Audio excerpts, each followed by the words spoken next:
Bahubali the EPIC ಮೂವಿದ ಒಂದು ಟ್ರೈಲರ್ನ release ಮಾಡಿದರು. ಇದ್ರ ಬಗ್ಗೆ ಮಾತಾಡೋದಾದ್ರೆ ನಮ್ಮ ಬಾಹುಬಲಿ 1 ಮತ್ತು ಬಾಹುಬಲಿ 2 ಕೂಡಿಸ್ಕಾಸ ಒಂದು ಕಂಬೈನ್ಡ್ ಮೂವಿ ಅಂತ ಹೇಳ್ಬೋದು ನಾವು. ಅಂದ್ರೆ ಎರಡು ಮೂವಿ ಒಳಗೆ ಇರುವಂಥ ಸೀನ್ಗಳನ್ನು ಕಟ್ ಮಾಡಿ ಈ ಮೂವಿ ಒಳಗೆ ಹಾಕಸ ಒಂದು ಹೊಸ ಮೂವಿಯನ್ನು ತೆಗೆದರು. ಇದು ರಾಜಮೌಳಿಯವರ ಒಂದು ನ್ಯೂ ಪ್ಲ್ಯಾನ್ ಅಂತ ಹೇಳ್ಬೋದು. ಅಂದ್ರೆ ಇಡೀ ಬಾಕ್ಸ್ ಆಫೀಸನ್ನು ಗಡಗಡ ನಡಗಿಸುವಂಥ ಪ್ರಯತ್ನವನ್ನು ಒಂದು ನಮ್ಮ ರಾಜಮೌಳಿಯವರು ಮಾಡದಾರ ಅಂತ ಹೇಳ್ಬೋದು. ಯಾವ ಕಾರಣಕ್ಕಂದ್ರೆ ನಮಗೆ ಗೊತ್ತೈತಿ ಬಾಹುಬಲಿ 1 ಆಗಲಿ ಆನಂತರ ಬಾಹುಬಲಿ ಚಾಪ್ಟರ್ 2 ಆಗಲಿ ಎರಡೂ ಕೂಡ ಅಲ್ಟಿಮೇಟ್ ಲೆವೆಲ್ ಒಳಗೆ ಬಜೆಟನ್ನು ಇದನ್ನು ಮಾಡಿದ್ದು, ರಿಕವರಿ ಮಾಡ್ಕೊಂತ ಒಂದು ಹೈಯನ್ನು ಕ್ರಿಯೇಟ್ ಮಾಡಿ ಇಡೀ ಹಿಂದಿ ಒಂದಾಗಲಿ ಎಲ್ಲ ಲ್ಯಾಂಗ್ವೇಜ್ ಒಳಗಾಗಲಿ ಒಂದು ಹೈಪನ್ನು ಕ್ರಿಯೇಟ್ ಮಾಡಿ ಅತಿ ಹೆಚ್ಚಿನ ಬಜೆಟನ್ನು ಕ್ರಿಯೇಟ್ ಮಾಡ್ಕೊಂತ ಹೋಗಿದ್ದು. ಅದೇ ರೀತಿ ಒಳಗೆ ಈಗ ದ ಬಾಹುಬಲಿ ದ ಎಪಿಕ್ ಅಂತೇಳಿ ಏನು ರಿಲೀಸ್ ಮಾಡ್ತಾರಲ್ಲ ಈ ಮೂವಿ ಕೂಡ ಅದೇ ಒಂದು ಸಾಲೊಳಗೆ ಹೋಗೋ ಚಾನ್ಸ್ ಐತಿ. ಯಾವ ಕಾರಣಕ್ಕಂದ್ರೆ ನಾವು ಹಳಿದ್ ನೋಡಿದೆವು ಮತ್ತು ಆನಂತರ 1 2 ಎರಡು ಹಳಿವದು. ಈಗ ಹೊಸದಾಗಿ ಅವನ್ನ ಎರಡನ್ನ ಕೂಡಿಸ್ಕಾಸ್ ತೆಗಿತಾರ. ಇದು ಎಷ್ಟು ನಿಮಿಷದೈತಿ ಆನಂತರ ಎಷ್ಟು ಟೈಮನ್ನು ತಗೋೈತಿ ಅನ್ನೋದು ಅವ್ರಿಗೆ ಬರ್ತೈತಿ. ಬಟ್ ಹೊಸ ಸೀನ್ಗಳನ್ನು ಆ್ಯಡ್ ಮಾಡೋ ಚಾನ್ಸ್ ಕೂಡ ಐತಿ. ಯಾವ ಕಾರಣಕ್ಕಂದ್ರೆ ಎರಡಕ್ಕೊಂದು ರಿಲೇಷನ್ ಕೊಡ್ಬೇಕಂದ್ರೆ ಒಂದು ಹೊಸ ಸೀನ್ಗಳನ್ನು ಕ್ರಿಯೇಟ್ ಮಾಡಲೇಬೇಕಾಗೈತಿ. ನೋಡೋಣ ಆ ಸೀನ್ಗಳು ಯಾವ ರೀತಿಯಾಗಿರ್ತಾವಂತೇಳಿ. ಬಟ್ ರಿಲೀಸ್ ಮಾಡಿದ್ದನ್ನು ನೋಡೋದಾದ್ರೆ ಅಲ್ಟಿಮೇಟ್ ಲೆವೆಲ್ ಒಳಗಿತ್ತು. ನೀವು ಟ್ರೈಲರ್ ನೋಡಿದ್ರೆ ಗುರ್ತಾಗೈತಿ. ನಿಮಗೆ ಎಲ್ಲೋ ಏನೋ ಅನಿಸ್ಬೋದು, ನಾವು ಬಾಹುಬಲಿ 1 ನೋಡಿದೆವು 2 ನೋಡಿದೆವು, ಇದನ್ನು ಯಾವ ಕಾರಣಕ್ಕೆ ನೋಡೋದು ನಾವು ಅಂತೇಳಿ ಈ ರೀತಿ ನಿಮಗೆ ಏನಾರ ಥಾಟನ್ನು ಬಂದಿದ್ರೆ ಅದನ್ನು ತೆಗೆದು ಹಾಕಿಬಿಡ್ರಿ.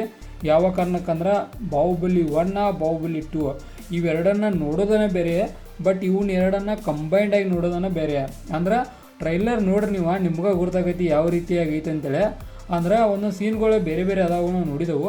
ಆನಂತರ ಇದ್ರೊಳಗೆ ನಾವು ಹಳಿ ಬಾಹುಬಲಿ ಮತ್ತು ಹೊಸ ಬಾಹುಬಲಿಗೆ ಅಂದ್ರೆ ಬಾಹುಬಲಿ 2ಗಳಿಗೆ ಕಂಪೇರ್ ಮಾಡಿರಿ ನೋಡ್ರಿ ನಾವು ಒಂಥರ ಹೊಳ್ಯಾ ಥರ ಅನ್ನಿಸ್ಬೋದಲ್ಲ. ಅಂದ್ರೆ ಕಲರ್ಫುಲ್ ಮಾಡಿದಾರು, ಅದಕ್ಕಿಂತ ಮೊದಲಿನಗಿಂತ ಒಂಥರ ಕಲರ್ಫುಲ್ ಒಳಗೆ ಕಂಡ್ರು. ಅಂದರೆ ಇದರ ಅರ್ಥ ಇಷ್ಟ, ಹಳಿದನ್ನು ಹೊಸದಾಗಿ ಒಂದು ಕೂಡಿಸಿ ತೆಗೆಯುವ ಪ್ರಯತ್ನ ಮಾಡಿದರು.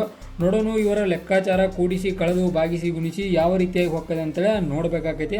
ರಾಜಮೌಳಿ ಅವರು ಇದ್ರಂದ್ರೆ ಯಾವುದು ಅಸಾಧ್ಯ. ಯಾವುದೇ ಕಾರಣಕ್ಕಂದ್ರೆ ಬಾಹುಬಲಿ 2 ಎರಡೂ ಸೆಟಪ್ಗಳನ್ನು ನೋಡ್ರಿ ನಾವು ಅಲ್ಟಿಮೇಟ್ ಲೆವೆಲ್ ಒಳಗೆ ಇಡೀ ನಾನು ನೋಡಿದ್ರ ಪ್ರಕಾರ ಹೇಳ್ತಾನು ಇಡೀ ಯಾವುದೂ ಮೂವಿ ಇಂಥ ಮೂವಿ ಆಗಕ್ಕೆ ಸಾಧ್ಯನೇ ಇಲ್ಲ. ಬಾಹುಬಲಿ ಆ ರೀತಿ ಒಳಗೆ ಒಂದು ಸೆಟಪ್ಪನ್ನು ಕ್ರಿಯೇಟ್ ಮಾಡಿ ಆ ರೀತಿ ಒಳಗೆ ಒಂದು ಹಿಸ್ಟ್ರಿಗಳನ್ನು ಕ್ರಿಯೇಟ್ ಮಾಡಿತ್ತು. ಬಾಹುಬಲಿ 2 ಇವೆರಡೂ ತನ್ನದೇ ಆದ ಓನ್ ಒಂದು ಪ್ಯಾಷನನ್ನು ಹೊಂದಿದವು. ಅದೇ ರೀತಿ ಬಾಹುಬಲಿ ದ ಎಪಿಕ್ ಮೂವಿ ಕೂಡ ತನ್ನ ಓನ್ ಪ್ಯಾಷನನ್ನು ಹೊಂದಲಿ ಅನ್ನೋ ನಮ್ಮ ಆಶಯ ಕೂಡ. ನೋಡೋಣ ಯಾವ ರೀತಿಯಾಗಿ ಈ ಮೂವಿ ಕೂಡ ರಿಲೀಸ್ ಮಾಡ್ತಾರೋ ನಮ್ಮ ರಾಜಮೌಳಿ ಅಂತ. ರಾಜಮೌಳಿ ಅವ್ರ ಕೈ ಹಾಕಿದಾರೆ ಅಂದ್ರೆ ಮುಗೀತು, ಅದು ಒಂಥರ ಹೈಪ್ ಹೋಗೋ ಚಾನ್ಸ್ ಭಾಳ ಇರ್ತೈತಿ. ನೋಡೋಣ ಮೂವಿ ಯಾವ ರೀತಿಯಾಗಿ ಇರ್ತೈತೆ ಅಂತೇಳಿ. ಬಟ್ ಟ್ರೈಲರ್ ಮಾತ್ರ ಅಲ್ಟಿಮೇಟ್ ಲೆವೆಲ್ ಒಳಗಿತ್ತು. ಯಾವ ಕಾರಣಕ್ಕಂದ್ರೆ ನಾವು ತೋರಿದಂಥ ಸೀನ್ಗಳ ಇದ್ರೊಳಗೆ ನಾವು ಯಾವ ಸೀನ್ಗಳನ್ನು ತೋರಿಸ್ತೋ ಅನ್ನೋದು ಕೂಡ ಇಂಪಾರ್ಟೆಂಟ್ ಆಗೈತಿ. ಆ ಕಾರಣಕ್ಕೆ ಹೇಳ್ತಾನು ಅಲ್ಟಿಮೇಟ್ ಲೆವೆಲ್ ಸೀನ್ಗಳನ್ನು ತೋರಿಸಿರೋದ್ರೊಳಗ.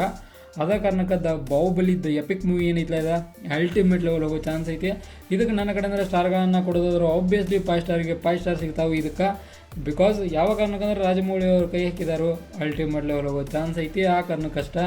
ಮತ್ತು ಇದಾಗಿತ್ತ ದ ಬಾಹುಬಲಿ ಎಪಿಕ್ ಮೂವಿದೊಂದು ಅಫಿಷಿಯಲ್ ಟ್ರೈಲರ್ ರಿವ್ಯೂ. ಇದೇ ಥರ ನಿಮ್ಗೆ ಇನ್ಫಾರ್ಮೇಟಿವ್ ವಿಡಿಯೋಗಳು ಬೇಕಾದ್ರೆ ಚಾನಲ್ ಸಬ್ಸ್ಕ್ರೈಬ್ ಮಾಡ್ಕೋರಿ. ವಿಡಿಯೋ ಇನ್ಫಾರ್ಮೇಟಿವ್ ಅವರ ಲೈಕ್ ಕೊಟ್ಟು ನಮಗೆ ಸಪೋರ್ಟ್ ಮಾಡಿರಿ.